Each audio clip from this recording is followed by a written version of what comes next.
Hey guys, Tomboy601, and today we're taking a look at the all-new Tier 8 American tech tree battleship, the Maine. A ship that is completely and wholly unique to us here on World of Warships Legends. So with all of that said, you've probably been to our reviews before. You know what we're going to do. We're going to show off the commander. We're going to show off the modules. We're going to show off the consumables. Then we're going to go through all of the stats of the vessel. And then we have a special treat. We have a damage and XP record game to show off in the Maine. So I think we're gonna have a good time overall. So with all of that said, let's first dive on in to our commander. And guys, you know him, you love him.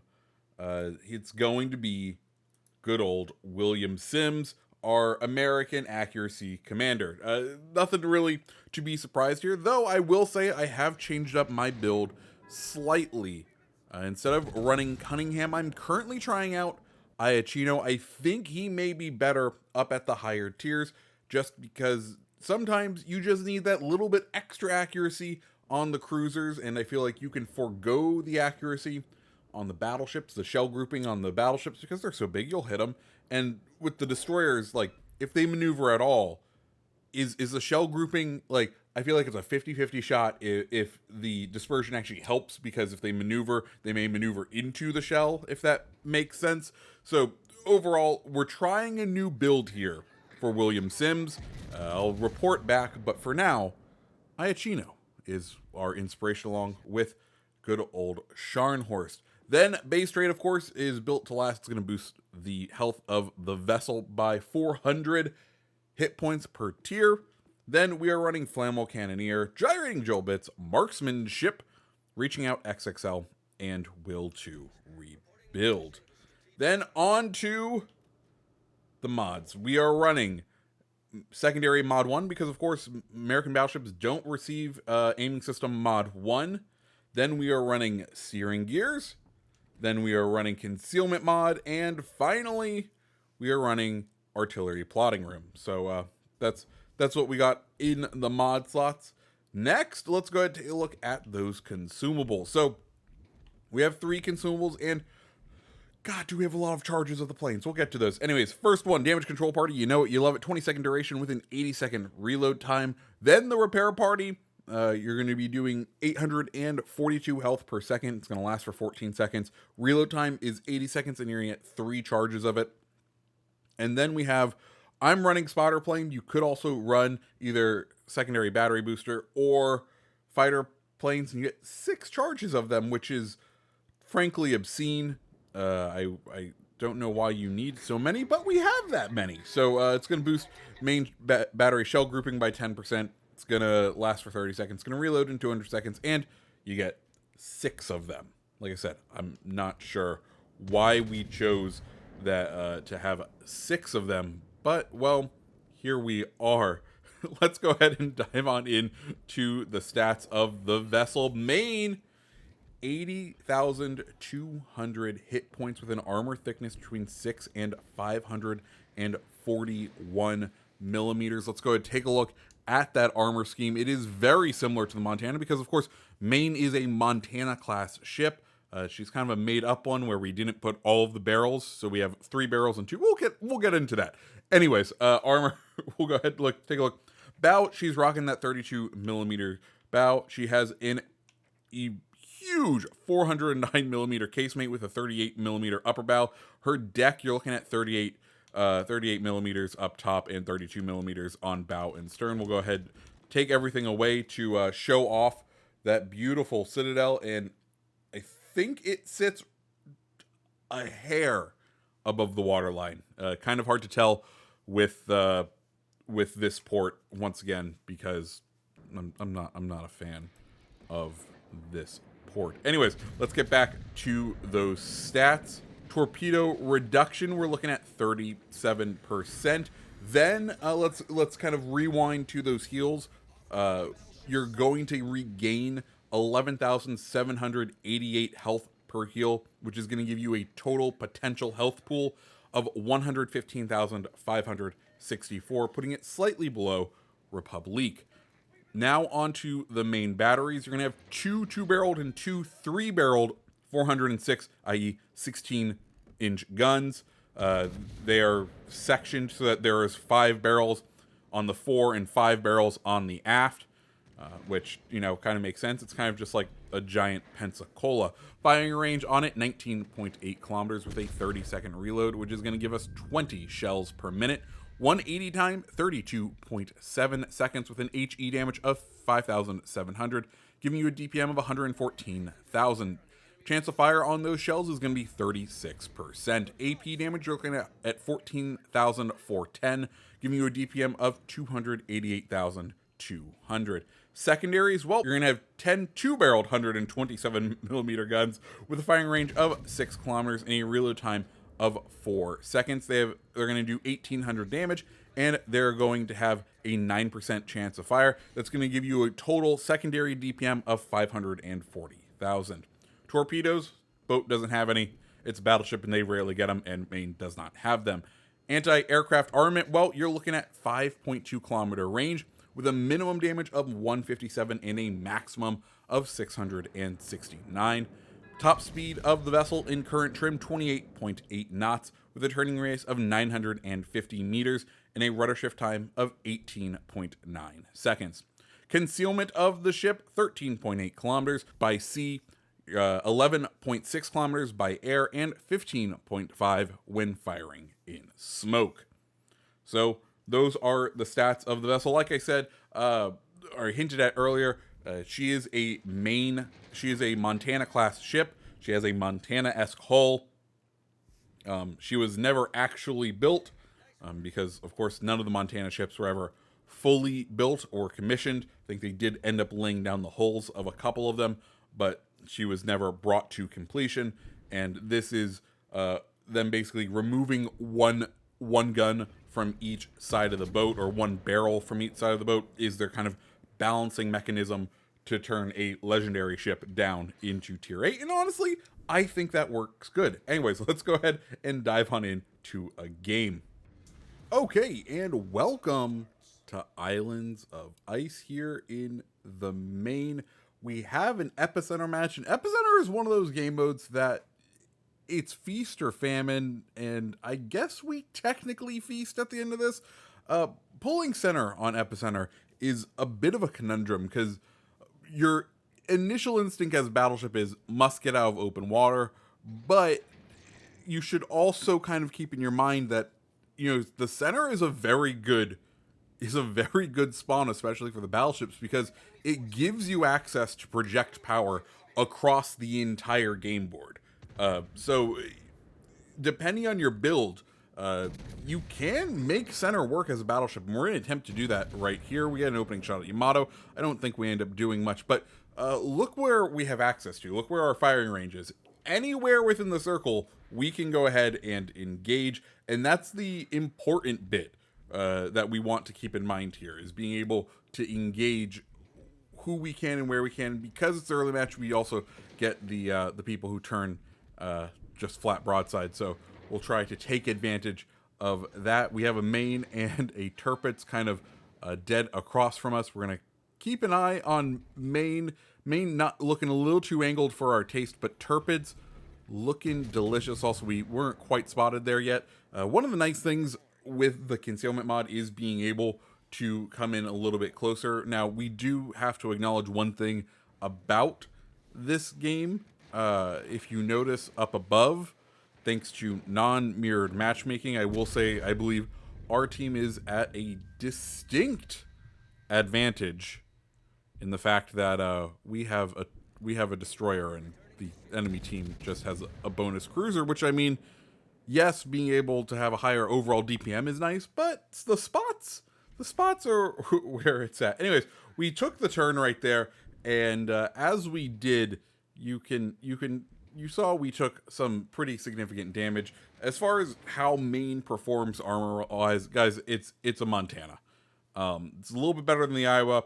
It's an American battleship. Solid armor all around. If you angle correctly, you're going to be pretty well set, but you're going to want to unangle just because you want to get the full power of your broadside.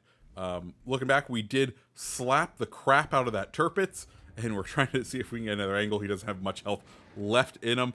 Buffalo sitting out and sitting exposed. I think he probably has Ingenious going right now. Yeah, Ingenious, because I think you could tell we were targeting him. Probably should have tried to target the Montana and then done the quick flip back over to him to attempt to get a juicy hit on him. But we're doing okay here. Thankfully, because of our destroyer, our destroyer was able to cap center. And it appears that Vanguard has pretty well wedged himself into the middle circle. So he's doing the Lord's work for the enemy team as far as getting the cap in. Maine starting to push in towards that center cap right here, and we're just kind of looking, seeing where we can go. We're starting to get a little too far over onto one side for my choosing, so I'm trying to debate where I can make this turn to be able to get a little bit closer and to also once again push that mid. But we hit the citadel of the Tirpitz, and we take Tirpitz down, bringing us up to 73,000 damage for the map. And we had a couple of defend ribbons, just trying to hold off the inevitable enemy capture of the center. Mogami pops up here, and you know, this is where we get to experience what Ayachino does. You know, I think we actually don't get to see it this one because we have to blind fire that Mogami. We lose sight of him just as the shells go off. But as we do, we're trying to kind of check and see where we can take our shots. Maine behind the island will go ahead, take a shot while we can. And now that we're kind of fully over here, it's time for us to realize, okay, no, we need to kind of push in. We can't let the enemies hold the middle part of the map. You know, they are going to quickly outpace us in points, especially when we don't have any sort of representative inside to force the cap not to reset. Thankfully, we are resetting the enemy ships relatively consistently, so they haven't gotten full 2 cap points, but we still need to be careful. Mogami takes a big hit from us. Maine pretty much perfectly angled out. We're not going to hit him, so there's no reason for us to even aim at the other Maine, but there is a reason to aim at the mains or the mines right there. We fire out at the mines. We only get an overpen, unfortunately, and we'll just kind of wait. We're using this island to our left to kind of keep cover from the Buffalo and from the Montana that is out there. We don't want to engage them quite yet, but we want to be able to get these broadside shots off. Of course, we do have a somewhat stealth build. You know, we have that concealment mod on there, and it does help us get in closer to the ships right here. Mines pushing in, trying to get cover up on that island right there. Of course, he is an island kind of hopping ship, so he wants to get into cover. We slap the crap out of what would be his front turret.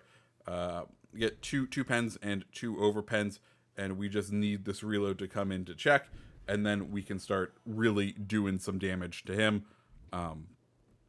You know, he's found what I feel like he thinks is a nice and safe spot for him right behind this island. He's reversing. I think he's pretty much sealed his deal. We pop off the plane for extra accuracy, and well, no more mines in the game. He's out. Excellent. On to the next ships. We see Buffalo and Montana are trying to have a baby, possibly to create the Super Montana. I don't know. What would be the baby between a Buffalo and a Montana? The Kearsarge? No, I'm just kidding. That wouldn't be it. Anyways, we're going to swing our guns, get ready to aim at these two, and also try to use this island to make this turn so that we can start moving into the center caps, try to prevent them from getting a lead on the points.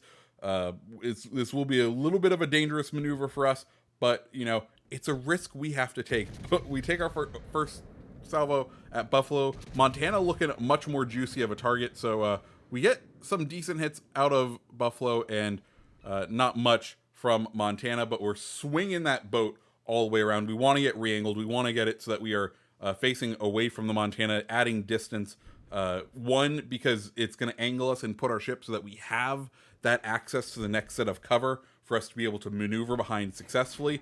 You can see he's doing the similar thing to try to get behind that island. But thankfully for him to do that, it means we are going to have access to his broadside. We're going to go ahead and take this kind of split salvo right here. We do a good chunk on the first one, not so much on the second, but the good news is we are starting to push into the area where the enemy has capped previously. As we do that, we are going to neutralize the ability of the enemy to gain any points. Of course, we are a little bit up on points, mainly down to the fact that we do have more ships. We've sunk more of their ships, but there's an absolute risk of them starting to outscore us. So good on the destroyer for recognizing that, getting into the cap. Though I think he may just also be pushing towards the grouping of battleships that are behind an island that he can probably easily go and torp. But we're going to compliment where we can compliment on this channel. Damn it. So we've gone ahead. We're going to go ahead and push on in to the cap and just kind of slow our roll right here. Of course, if we take any fire, that's going to reset the counter here. We don't want to reset the counter. We want this to be effective. But if we do have a good shot, or if once we are spotted and there's no point in us remaining concealed, then we might as well light up. Maine comes out somewhat broadside. We'll take the risk on that shot right there, see what we get. Decent hit right there. It does give us the high caliber at 179,000 damage. Maine going back, moving to his next set of cover right there. Glad to see that we can get it. And Alaska pops up right here, and he is looking like a juicy target. So we just have 5 seconds left on the reload. He turns out making his broadside even more so to us. Of course, he is a cruiser, so we're going to get that bonus, that bonus shell grouping, and well, we take advantage of that to bring our health up to our hit points or our damage up to 199,000. And we'll just keep an eye on this Alaska, wait for our front guns to reload, and hopefully be able to finish him off right here. You know, our teammate doing a very good job. He looks like he's turning broadside for us.